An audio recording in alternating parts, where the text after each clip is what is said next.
Today we're going to talk about ancient Rome. And as we have in our previous discussions of cultures, we're going to initiate our conversation with a brief look at some of the ways the human figure is represented and the way art begins to set us up for certain expectations we might have about how architecture is engaged and developed within the culture.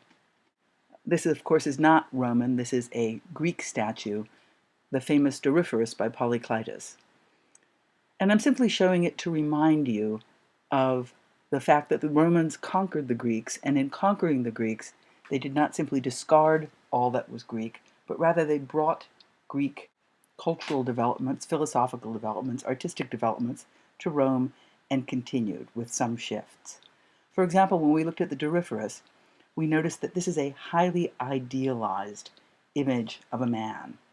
It is almost as though the figure is more governed by geometry, the idea of the oval, the idea of the golden proportions embedded within the disposition of parts, and some kind of classical demeanor of a type rather than an individual, of a calm, universalized, passive expression rather than a figure who is deeply engaged with the psychological complexities that one encounters in the world. In fact, if we compare a trajectory from Egyptian, and this is our old friend Ranifer, whom we've discussed before, to Greek, and here's the good old Doryphorus, to Roman, a couple of conclusions would have to be made. One obvious conclusion is that the Romans were nowhere near as good looking as the Greeks and the Egyptians. But another would be that a different set of interests is at play. People are looking at nature much, much more closely to get specific information about specific individuals. The Roman bust that we're looking at the right is not an idealized description of an idealized man governed by mathematics and cosmological balance. Rather, it's a portrait. This is an individual. This is an individual who is being observed very closely. Every little wrinkle, every little bulge in his nose is being marked because the personality and the personal contributions of the individual are beginning to matter more than simply an abstract type. And you see it again and again. This guy, while not quite so beat up as the previous Roman we looked at, nonetheless has a kind of broken nose, so that he would be recognizable. People would know who he was, as opposed to this Greek guy over here, who is sort of blank-stared, staring out blankly with a kind of neutral repose on his face. This guy looks troubled. This guy looks like he's thinking hard. This guy looks like he needs a shave. This guy has just come from the beard barber. We have here Romulus and Remus, the legendary founders of Rome, two little boys who were suckled by the she-wolf and went on to found Rome, to establish Rome. And this is the diagram of Rome, which represents the basic constituent ritualized gestures that Romulus went through to set up the precinct of Rome. A perimeter, plowed, and the description of a major north-south and east-west axis. The statue of the she-wolf, by the way, is Etruscan, and ancient Etruria, the civilization of the Etruscans, preceded the Romans on that site. So much of what we have that is characteristic of Roman architecture is really a kind of hybrid of things left over from the Etruscans and things borrowed from the Greeks. For example, the Etruscans had an architecture which was much more reliant on bearing walls than on columnar structures. And as we go forward today, we will see evidence of that in Roman architecture. Just something that I think is pretty interesting about this foundation diagram of Rome, the perimeter with the cross axes. And here we have an augur, or a sort of soothsayer, fortune teller, in the middle, making that ritualized gesture every time a new Roman town or a new Roman camp gets laid out. And these are just a couple of similar diagrams. If anybody is Chinese and doesn't think this is true, I didn't make this up. I found it in a book. Is this a Chinese ideogram for village? Chinese people? True or false? Never seen it before? So we can pretty much assume this is also not an Assyrian diagram for village, or an Egyptian diagram for village, or an Icelandic diagram for village. Somebody just made all that stuff up. But if it were true, it's amazing how consistent that order extends from civilization to civilization. Every Roman camp has two major axes, the Cardo, running north-south, and that tends to be the road on which commerce is organized, little shops, little vendors, and so forth, and the Decumanus, a road running east-west, which tends to be the road that organizes civically important structures. So this is a little diagram of the Roman town, and I've just clarified it by telling you this is the Forum, the intersection of the Cardo and the Decumanus, and these are the roads leading out of this walled precinct of the town. We spoke last time about a town that is Roman in its layout, a magnificent town on the great prairies of the Midwest. What is that town? Sorry? Columbus, yes. What's Cardo? Good. What's Decumanus? Good. Where's the Forum? Right. The State House. Excellent. And we also saw how certain buildings like the Palace of Diocletian in Split, which is on the coast of Croatia across the Adriatic, establishes the imprint of Rome even on these far-flung lands by basically rehearsing the general layout of pieces. And we noticed also that the method of execution called crucifixion by the Romans was not simply the only thing they could think of to kill their criminals of state, let's say, but it was also a way of re-imprinting the symbol of Rome and using the very symbol of Rome as the tool for the execution. Here's a Roman atrium house. This is the atrium or the courtyard around which it's organized, and this one is fairly idealized. And by idealized, I mean the perimeter wrapper is almost as idealized as the center. But that's not always the case. Here's another example where the atrium or the courtyards are fairly clear in their geometric form, but the perimeter goes crazy. And the reason the perimeter goes crazy is that these are urban buildings. They're nested together. You never really experience the perimeter because it's abutting another building with a crazy perimeter. I want to speak a little bit more about the organization of the atrium house, not really in terms of how these different rooms go together, but how the center, this courtyard or atrium, becomes really a strong way that irregularities at the perimeter get held together. This is a good design device for studio. And for those of us who like to speak about food whenever possible, you can call it a fried egg scheme. You know what a fried egg is?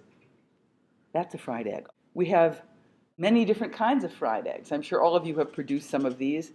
A kind of good fried egg, a kind of wobbly fried egg, a fried egg from an egg with two yolks. Have you ever had that experience?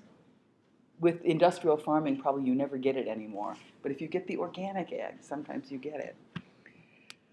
So what's clear about this, the reason we know that all of these different organizations are fried eggs, is that the center is so clear. The center is so knowable that any kind of perimeter idiosyncrasies collect around the center and can become knowable. So if we look at a series of these little atrium houses from Pompeii, where we have a really good collection of domestic architecture that was preserved by the eruption of Mount Vesuvius, you can see that these kind of look like my little fried eggs. We have a clear center and an irregular perimeter. Here we have a couple of double-yolked eggs with absolutely crazy, sprawling perimeters. And honestly, this is a great scheme. In studio, if you can't figure out what to do, if you're absolutely stumped, courtyard. Courtyard is always a good idea. Hard to miss with a courtyard. Well, you'll do it. You'll make a bad courtyard scheme someday. But at least it's a strong organizational device that begins to make possible not only formal relationships, but also social and functional relationships across the space. So now I'm going to go back a little bit to Roman engineering. Much of what is particular about Roman architecture has to do with the technology that the Romans made use of and that allowed them to build in a very different way than the Egyptians, the Minoans, the Mycenaeans, the Hellenic Greeks. And a lot of that had to do with vaulting. Vaulting means the making of arches. And if you take an arch and you spin it around on its axis, you get a dome. Take the curvy thing and you spin it and you get a dome. So this is a bridge in Spain, and the Roman Empire extended all over Europe and North Africa. Amazing scale, huge thing. And it's accomplished by means of not simply understanding the geometry of the arch and its ability to bear loads, but also developing new building materials like concrete. Here's a Roman wall, for example. You've got this kind of rubble embedded in a concrete mix that's faced with a harder kind of brick on the exterior. And these are examples of different ways that the Romans nested the bricks together so that you would get surfaces that were kind of, through gravity, self-adherent, hard to break down. Soft material in the middle, hard material at the perimeter. But what is really characteristic about all this Roman building material is that it's small, it's portable, it is not difficult to move to the site. So that when the Romans come to Spain and they start building things like the Alicante Bridge or the Segovia Aqueduct, they can do it with locally available materials. And it's easy to hoist up locally available materials to these high elevations because you're not taking giant megaliths with you. The Segovia Aqueduct also represents another aspect of Roman engineering, and that is simply the miracle of plumbing, or the miracle of introducing water sources. An aqueduct was organized to bring water down from the mountains on an incredibly gradual slope so that it could reappear, fresh, cool mountain water, in villages that were far away. Not only did the Romans bring water to their outposts, but they also drained the swamps. And if you drain the swamps, you reclaim land, and you also increase the general health of people. You get rid of the pestilence of mosquitoes and the likelihood of cholera by getting rid of the foul standing water. And not only did they do that, but they also provided a system of roads and bridges that made possible movement of troops across great distances very, very easily, and therefore expanded the reach of the Roman Empire. And not only did they do that, but they also made plumbing possible. They had toilets. The Romans had toilets. Which I think are a great invention, I have to say. I don't know what people did without them. But if you go to some Roman settlements, there's one in Sicily called Piazza Armerina, and there's a very well-preserved Roman toilet there. There's a little channel of water running beneath, and there's a marble bench with 3 holes cut in the side, like on the town street. So if you're walking around this little town and you need to go to the bathroom, you pick one of the 3 holes, you sit there, and the running water carries away whatever you have chosen to deposit. So we spoke about an arch when we were looking at the aqueducts and the bridges. And the logic of the arch has to do with the different stones.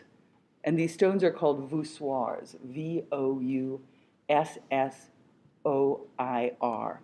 Not a really important word, but it's worth knowing that an arch is made up of multiple things. And they kind of work like the corbelling that we looked at earlier when we were looking at Mycenaean civilization, because they keep translating their load sideways. Here they do it smoothly. They don't do it through the displacing of elements. They do it in a radial fashion. But each of these elements work together to create a structure that can span at great distances.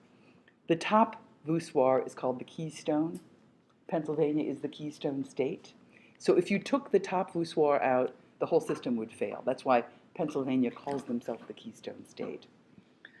A problem with a barrel vault is you're always having these loads kick out sideways. They're always kicking out sideways. So you need a pretty hefty, massive wall in order to support the lateral thrust of all these loads kicking out sideways.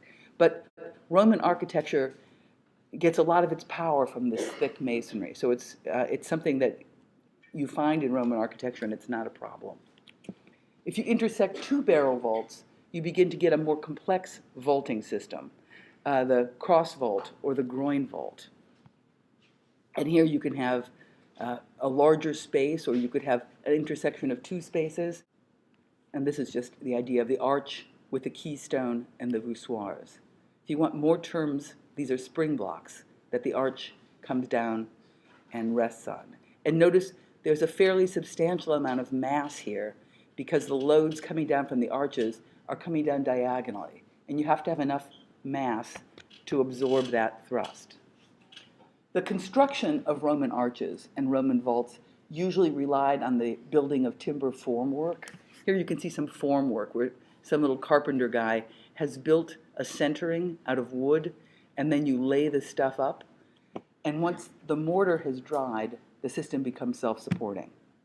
So Roman architecture uses brick and concrete, which are cheap and easily available everywhere. Hence, Rome expands its domain. This is just a magnificently drawn description of Roman road work, because Rome also had this vast network of roads that were maybe about, 8 feet deep, the roads. So they're still fine. You can still find roads like the Appian Way or the Aurelian Way, and they're pretty much as good as any street in Clintonville, or better, because they're so solidly built. And there are different kinds of stones. There are certain flat ones to walk on. There are other ones that water drains through, layer upon layer upon layer. And these are just some aspects of Roman technology: draining the swamps, mining ores, making concrete, building sewers, having aqueducts, building bridges, making mills that run through water power. Just so inventive. The whole hyper-idealization of the Greek world really allowed people to try to come to a mental and intellectual understanding of the phenomena around them. And you might say that the Roman engagement with the world was much more practical, that instead of trying to figure out a kind of mathematical picture that would explain things, they would roll up their sleeves and start making things that would solve their problems. Here's another type, characteristic of Roman architecture, and that's the temple. We saw temples when we looked at Greek architecture, but Roman temples are slightly different for a number of reasons. One reason is they are frontal, and they're frontal because they tend to be in a very delimited enclosure, a courtyard or a forum. So they only have one face that is primarily accessed by the people. They're also bearing wall structures, and this is a really little temple in Rome called the Temple of Fortuna Virilis or the Temple of Portunus. It has various names. And you can see, looking at the plan, how it's working, how the columns are working. We see the columns here when we look at the temple, but they're working very differently than the columns in a Greek temple. They are engaged columns. They're embedded in the wall. So the columns on the porch are freestanding, but the columns adhering to the cella are embedded in the wall. They're almost no longer structure. They've taken on the function of ornament, or their main function is to articulate the wall. So we look at things like the Temple of Fortuna Virilis, or we look at things like a much larger Roman temple, the Maison Carrée in Nîmes, and you get the rhythm, you get the idea of the Greek temple, but a totally different idea about what the interior space is. In fact, think about Greek interior space. These are extremely contained, hierarchically segregated spaces. The interior space in Roman architecture becomes something that gets expanded and elaborated on. And one reason that that's possible is because of the technology. If you can start vaulting structures, you can begin to develop interior space in a much, much more complex way. So just as a point of comparison, here's the Parthenon, and here's the Maison Carrée. And the Parthenon is approached with stairs ringing the stylobate on all sides. The Maison Carrée is frontal.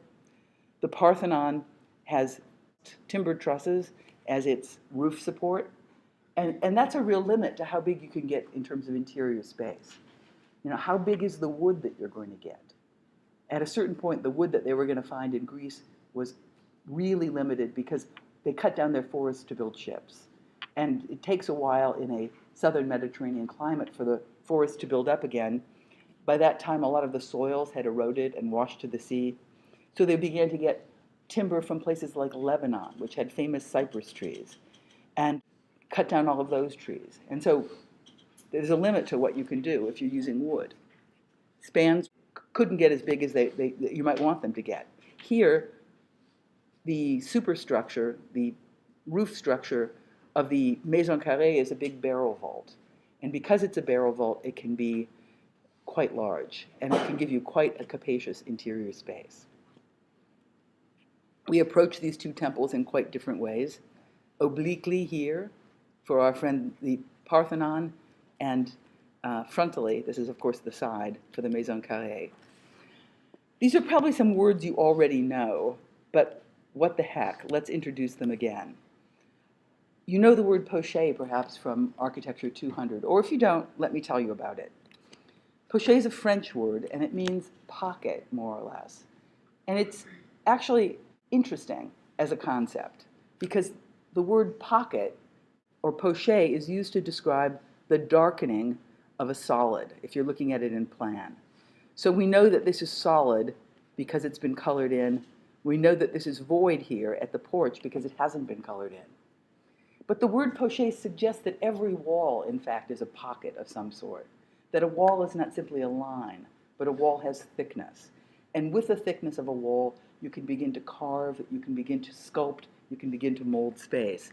And if you look at the interior of the Temple of Fortuna, there's a little bit of that kind of sculpting going on through the thickness of the poché.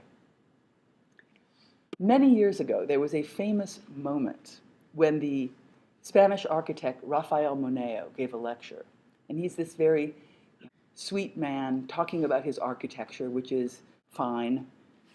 And you're expecting him to just say, I wanted the light to be like this, I wanted the space to be like this. But he got up there and said, I want you to know that when you do architecture, you must always think of two things, sickness and death. Sickness and death. For the wall is nothing without sickness and death. And everybody in the room was sort of like, oh my God, this is the creepiest talk I've ever heard. And then suddenly one person thought, thickness and depth, that's what he's saying.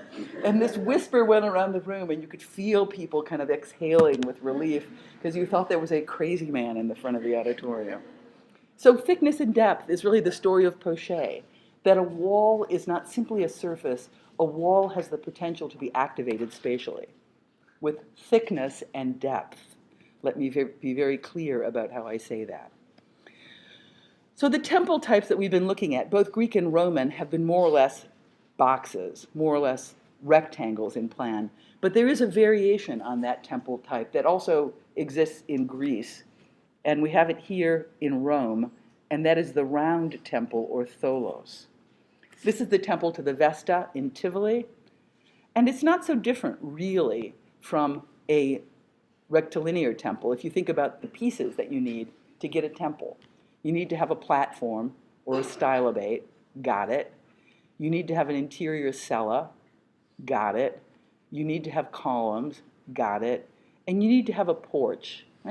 Not so much, unless all of this could be understood to be the porch. There are even more elaborate variations on the idea of the Roman temple type. And this is an early temple from 80 BC, the Temple of Fortuna Primogenia in Palestrina, on the outskirts of Rome. One thing that makes this temple complex so extraordinary is its site. Most of the Roman temples, at least the imperial, the later Roman temples, are really densely embedded in an urban context. And because this is early, it carries with it a little bit of Greek site planning ideas, that there's something about the specialness of this site that the architecture will begin to reveal to you. So it's processional. It's this elaborate procession up a hill. This is what it would look like if you were approaching it in its present state of preservation.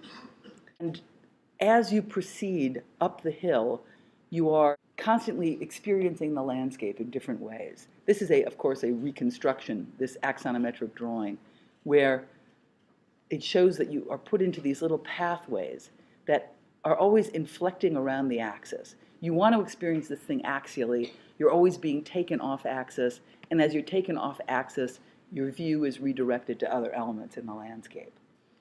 Also, the space keeps contracting from the vastness of the plain below to these increasingly narrow spaces. It's kind of nice little rectangular space.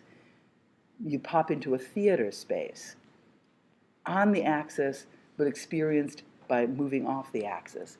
And then you move through the theater space, and bang, here's your little temple, your little Tholos temple, organized at the very margin of the whole thing. So this is an important building because it is a kind of hinge between attitudes about a landscape, but it was also a kind of hinge in the Renaissance, when Renaissance architects are thinking about how to build a garden. What Roman precedents could they look at for how to build in a landscape? And they looked at this, and this idea of the ground plane, and this idea of the scripted procession, and the idea of the inflection around the axis were all elements that were used. This is a description of what that section is. That is one heck of a section. And here's a model showing you the different terraces. In fact, even here, this first movement up is in a tunnel, so that here you are, the landscape is all around you. You begin to proceed up toward your destination, and you're completely pulled out of that landscape, only to come out here and to see it again. But having been removed from the landscape, you now see it again in a special way. If I were a 20th century architect, say Le Corbusier, I would call this scripting of movement through a site an architectural promenade. Or I would say architecture promenade, because I would be a Swiss guy. And that's something to think about in architecture, because architecture is not static. You, as designers, will probably make little models, and you'll think you're done. Think about what it's like to move through the space. And I think Knowlton is a really good example, Knowlton Hall, of what an architectural promenade is, because the ramps through Knowlton are constantly revealing different experiences to you along the path. The Temple of Fortuna Primigenia is clearly an exceptional idea about how the type of temple is transformed based on specific circumstances. But even the most famous of all Roman temples, the Pantheon in Rome, is a bit of an odd man out. And by odd man out, I mean it's kind of a temple, but it's kind of a tholos. So it's a hybrid. It takes together two typologies and transforms them. Looking at the plan of the Pantheon, you really see how powerfully manipulated the thickness of the wall can be through carving into the pochette. All of these little subtractive spaces are niches in the wall that make it possible to have altars or make it possible to have statues. And that's necessary because the Pantheon programmatically is quite different from most Roman temples. Pan means all. Theon more or less means the gods, all the gods. So the Pantheon is a temple to all the gods. So if a typical temple needs to have one altar, or an exceptional temple, like the Temple of Venus in Rome that we saw last time, needs to have two altars, the Pantheon, the temple to all the gods, has to have a lot of altars. An altar for all the gods. Or at least it has to somehow symbolize this connection to the cosmos in a way that's much more all-inclusive than a typical temple. And it does that in a number of ways. First, I want to say a little bit more about carving the wall. Because when we were talking about vaulting, we were talking about how these curved vaults kick out their load sideways. And that requires a thick wall to pick up the lateral thrust, the sideways thrust of the vault. So the Pantheon is great, because that is one heck of a thick wall. But what happens when you begin to carve all these niches into a thick wall? Doesn't that undermine the solidity of the wall? Have they, in their desire to find places for altars and statues, compromised the structural rigidity of the building? Does anybody have any thoughts about that? Yes? This is a very practical young man. No, because it's still standing. True. Does anybody think it makes it better? Is it a hand up? You guys should try never to touch your head during class. Yes? What it does is it folds the surface. It crenellates the surface. And you guys are probably familiar with corrugated cardboard, for example. That corrugated cardboard is really rigid because there's something about the curvature of the surface that's self-bracing. So by doing this, it's actually allowing the curved geometries to become part of the bracing. See, columns don't brace themselves because if you push on a column, it fails. But arches are self-bracing. They are self-stabilizing structures. So by cutting out niches with arched openings, it becomes like a corrugation. And in fact, even inside this thing where we don't even experience it, they've cut away cavities to take advantage of this notion that certain geometries can enhance the rigidity of the structure. The emperor under which the Pantheon was constructed was Hadrian. And there are two rulers in the history of the world ever who loved architecture. And one was Hadrian, and the other was Thomas Jefferson. And so Hadrian was willing to experiment and willing to take chances. And this is a site plan of how the Pantheon would have been experienced in Roman times. There would have been a courtyard up here, and the back of it would have been really packed in tightly to the fabric. Because characteristic of Roman urban space is the idea of the figural void as opposed to the figural object. So even when you have something that's screaming about its figurality, like a cylindrical building, you think you've got to be able to see this cylindrical building in the city. The case was it was packed in tight. And the things that you experienced as clear form were the voids, the little courtyards or forums in front of the buildings. This is Roman space. By the way, this and this are both views of a model on display in the Museum of Roman Civilization in this part of Rome called EUR, built by Mr. Mussolini. And Mr. Mussolini was quite powerful, and one of the ideas of his own particular contribution to Italian history was that he was creating the third Rome, the third moment of great Roman glory. The first moment was classical antiquity, the second moment was the Renaissance, and in Mussolini's mind, the third moment was his reign. And so he got all the architecture students in Italy to work for free, more or less, and to build a giant detailed model of Rome. Must have been fun being one of those architecture students building the giant model of Rome, particularly when your alternative was to be fighting on the Russian front. I think this would have been a great job at the time. But this model is possibly the size of this room or bigger, and you can walk around it and look down on it. And it's kind of correct and it's kind of invented. For the parts that they had good archaeological information about, they built it up. For the parts that they didn't, they kind of winged it. But it really begins to allow you to see this sponge-like fabric of the densely packed building edges yielding to these wonderful voids within the city. So I said that the Pantheon was a hybrid of some sort. And if you compare it to something like the Temple of Fortuna Virilis, which we looked at before, you can see ways in which it is hybrid. Fortuna Virilis is all about one thing, right? It's the cell with the engaged columns that gives you the porch and is frontal. So in what ways does the Pantheon reprise those themes? Well, it's got the porch and it's frontal and it's got a cell, but it is slamming two different conditions together. And it's slamming them together in a way that is not even slightly disguised. In fact, you might say it's slamming three different conditions together, because here's little Mr. Templefront, beautiful, just like Temple of Fortuna Virilis, but much bigger. Here's big block of rectangle, which is all about the poche, all about this thick mass of material that gets carved to allow these two irreconcilable geometries to come together. And then you pop inside and you get this giant domed space.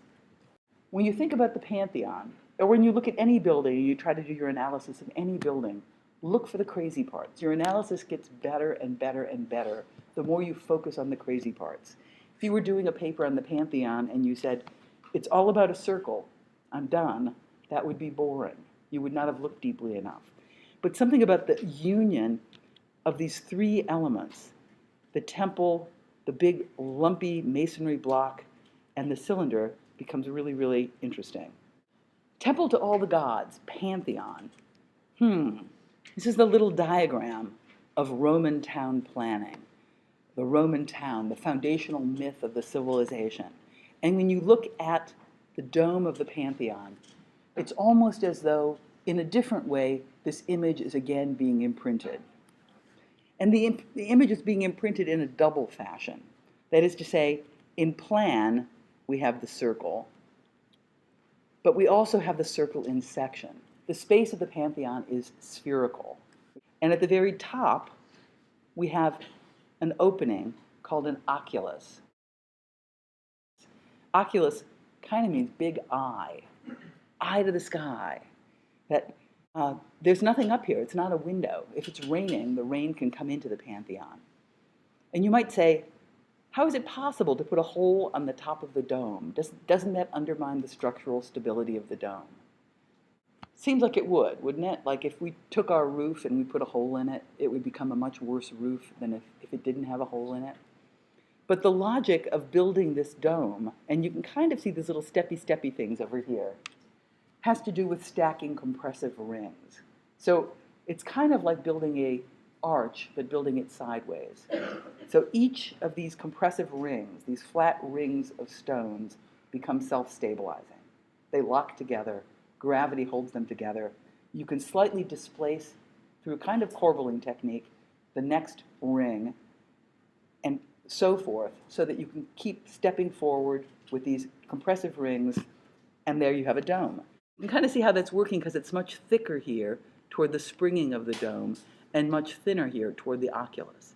And if the architects had wanted to keep building, they probably could have, but it wasn't necessary. The thing stabilizes, and this is the source of light.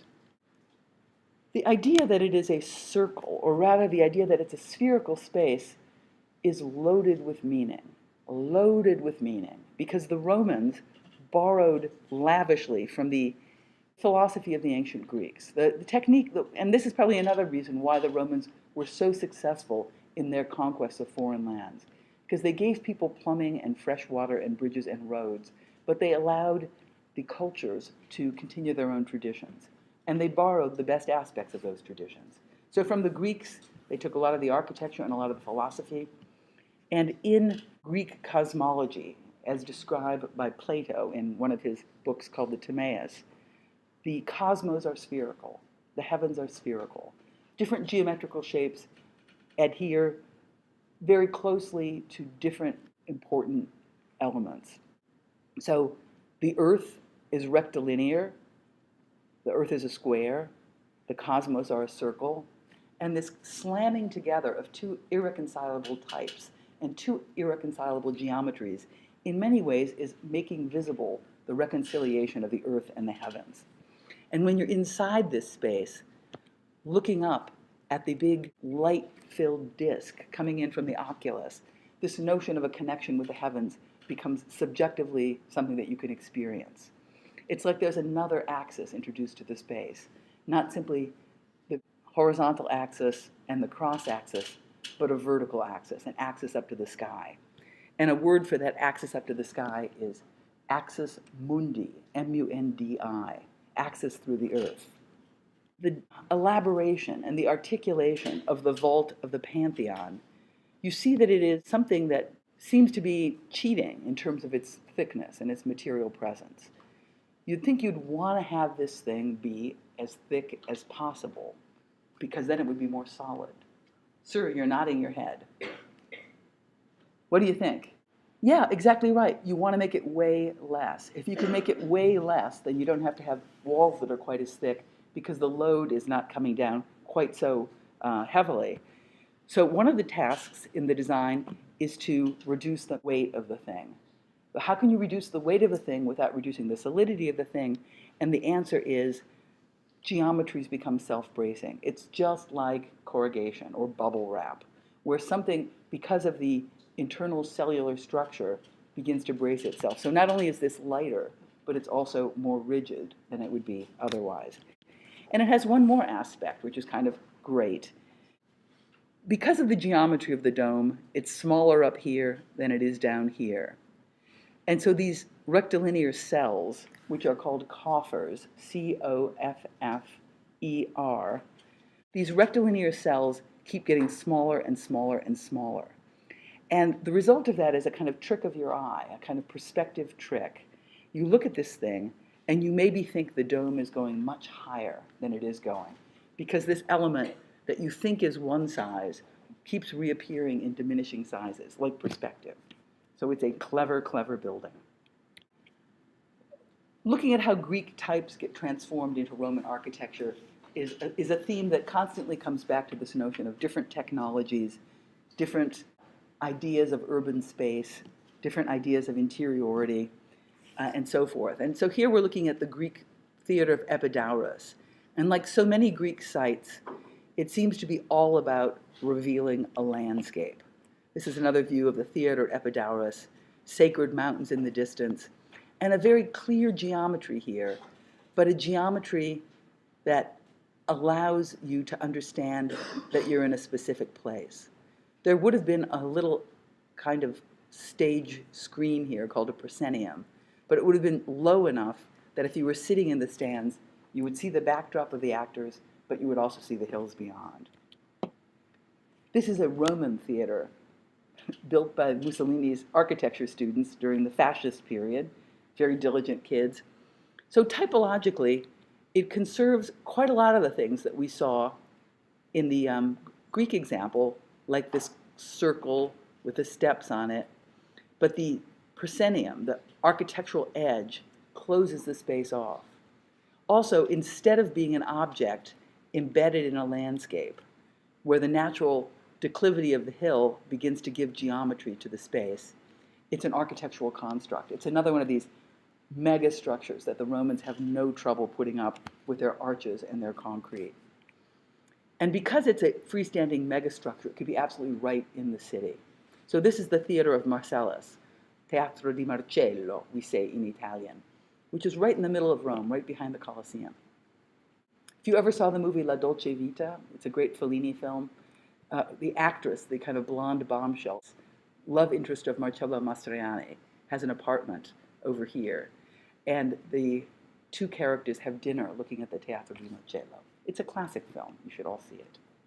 Here's another Roman theater. This one's in a better state of preservation than the Teatro di Marcello, because like so many relics of Roman antiquity, people in the Middle Ages just moved into the theater of Marcellus, and it is now apartment blocks. Somebody like the blonde bombshell really could have had an apartment in there. And this is in a park of antiquities in Merida, Spain. Typologically, a theater is open-ended, giving you a view toward the stage, giving you a view toward a landscape, coming to you from Greece. The Romans, of course, are tinkerers. They're always transforming. They're always playing with typology. They're always making hybrids. And so you get the type of arena. This is the Flavian arena. Flavius was one of the emperors. It's a really big arena, and if something is really big, you might call it colossal. And if you were a Roman, you might use the Latin word Colosseum to mean the really big thing. So it's essentially two theaters slapped together, but quite a different presence than the gently folding into the landscape of a Greek theater. It becomes really a giant object in the city of Rome against which other elements organize themselves. The old Roman Forum slams into it. This is the Temple of Venus in Rome that we looked at before, and the rest of the city kind of unhinges around it. You probably all know what goes on inside of Colossia. Part of the Roman propaganda machine to subjugate and delight at the same time the people of Rome. So there would be entertainment. The concept of bread and circus was one way the Romans kept people in line. You make sure that they're fed, and you make sure that they're entertained. So you could have all kinds of activities going on here. You could get Russell Crowe sometimes to fight lions or other gladiators. And you could flood the thing and have boat battles. There were many astonishing entertainments. And another one of the astonishing methods of entertaining the people of Rome led to another great kind of architectural monument, and that's the Roman bath. The vast deployment of interior space. Vast vaults and cross vaults and barrel vaults and domes at just an enormous scale. And this is what the baths of Caracalla look like in the Roman model. So they're sort of at the edge of the town. And they were available not only to the noble class, but all the citizens of Rome had an opportunity to go in here and experience this astonishing ritual. These are yards for sporting activities. And within the baths themselves, it's not as simple as just taking a dip in the pool. There are all of these different ritual stages of cleansing you go through. You come in and you might first go into one of these little rooms where with a comb of a sort, you comb your sweat away. Very nice. You guys should try that for skincare ritual. Then you might go and wrestle a little bit with one of your friends or enemies. And then you have this whole system of different baths, from the caldarium, which is boiling hot waters, to the tepidarium, which is tepid water, to the frigidarium, which is cold, cold, cold water. So you have these different temperatures that you immerse yourself in at different stages of your bathing. This is a beautiful plan, by the way, in its embedding of different geometries, and also in its idea of marking multiple centers of interest within the complex. On one level, you look at this thing and you say, more or less a square, more or less a center to the whole complex. So that's kind of interesting, because if you look at the baths of Caracalla and you think it's just this building, you would say, well, the caldarium doesn't sit very well within the space, kind of popping out in a funny way. But if you look at it as something in the overall complex of things, it begins to make a lot more sense. Similarly, over here we have these two large vaulted spaces. These curved bends in a wall are called exedras, E-X-E-D-R-A. They become places that are habitable, the poche, thickness and depth, and you could begin to observe sporting activities over here. Lots of things that are screwy in terms of the local circumstance become understandable in terms of the overall circumstance. If we were to divide this in half, the exedras begin to become a major axis of the overall complex, although slightly askew with respect to the yard. Here's a reconstruction of what the vaulting might have looked like. And to give you a sense of what the scale is, these are people down here.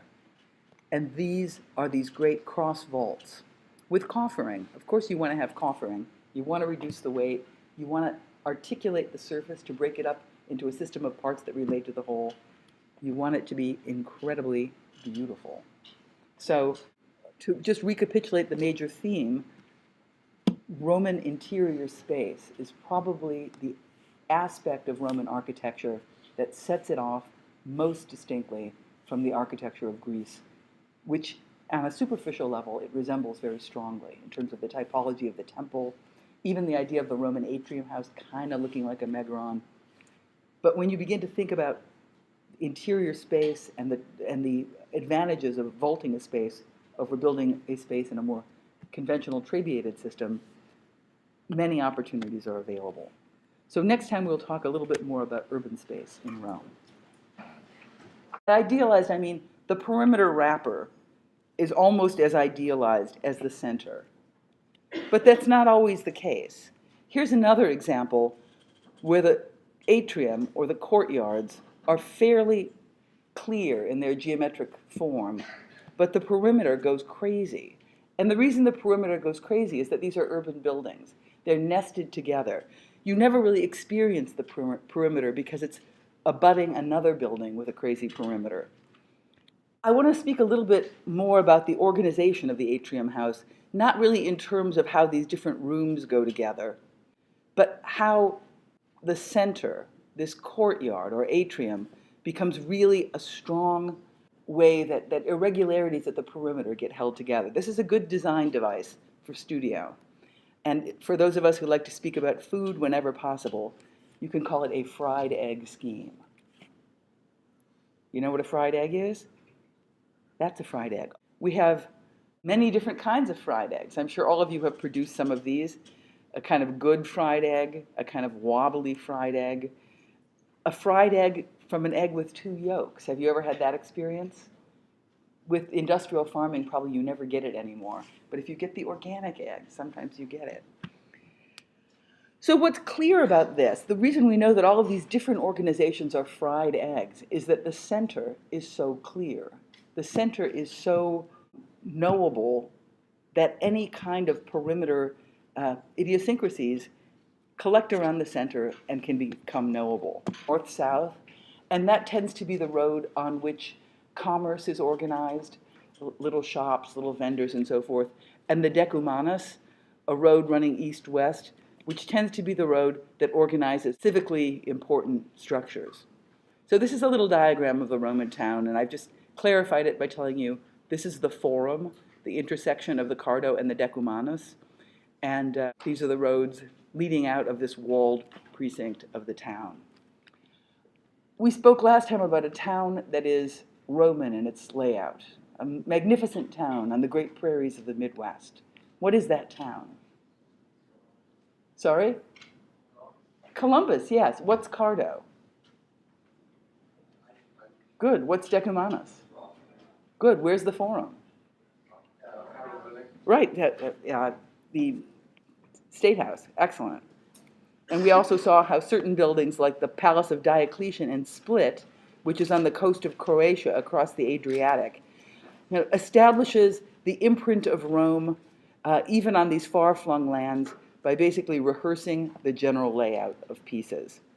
And we noticed also that the method of execution called crucifixion by the Romans was not simply the only thing they could think of to kill their criminals of state, let's say, but it was also a way of re-imprinting the symbol of Rome and using the very symbol of Rome as the tool for the execution. Here's a Roman atrium house. This is the atrium or the courtyard around which it's organized, and this one is fairly idealized, and by looking as the Greeks and the Egyptians.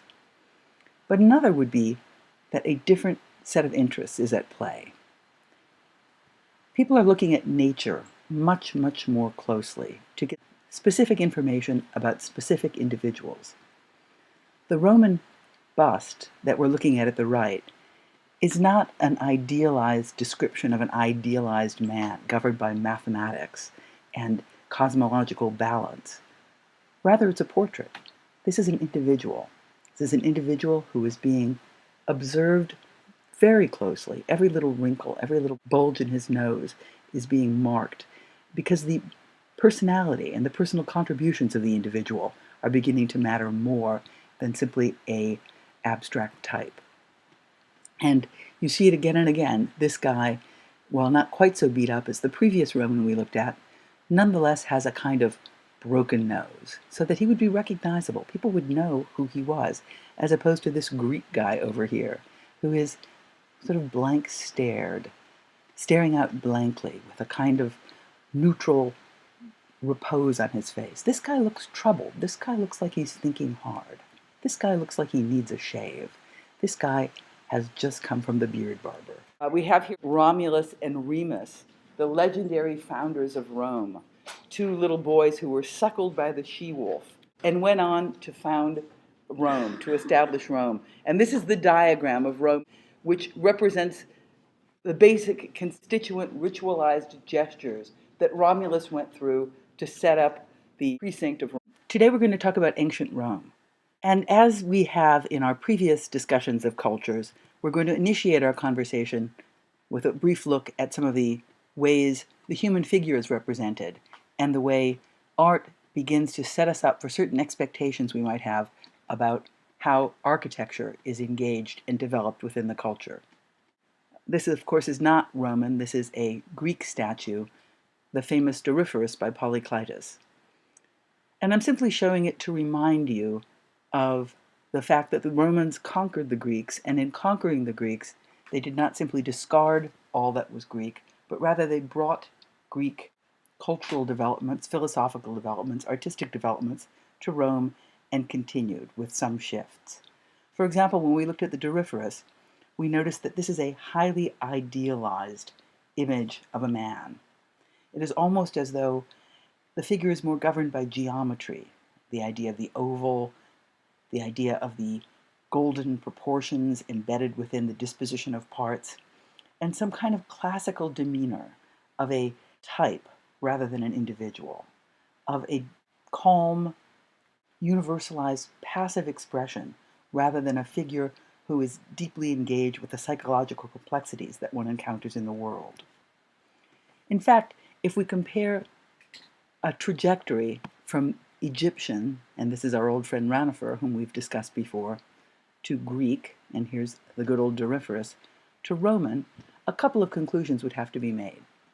One obvious conclusion is that the Romans were nowhere near as good as Rome. A perimeter, plowed, and the description of a major north-south and east-west axis. The statue of the she-wolf, by the way, is Etruscan, and ancient Etruria, the civilization of the Etruscans, preceded the Romans on that site. So much of what we have that is characteristic of Roman architecture is really a kind of hybrid of things left over from the Etruscans and things borrowed from the Greeks. For example, the Etruscans had an architecture which was much more reliant on bearing walls than on columnar structures. And as we go forward today, we will see evidence of that in Roman architecture. Just something that I think is pretty interesting about this foundation diagram of Rome, the perimeter with the cross axes. And here we have an augur, or a sort of soothsayer, fortune teller, in the middle, making that ritualized gesture every time a new Roman town or a new Roman camp gets laid out. And these are just a couple of similar diagrams. If anybody is Chinese and doesn't think this is true, I didn't make this up. I found it in a book. Is this a Chinese ideogram for village? Chinese people? True or false? Never seen it before? So we can pretty much assume this is also not an Assyrian diagram for village, or an Egyptian diagram for village, or an Icelandic diagram for village. Somebody just made all that stuff up. But if it were true, it's amazing how consistent that order extends from civilization to civilization. Every Roman camp has two major axes, the Cardo, running north,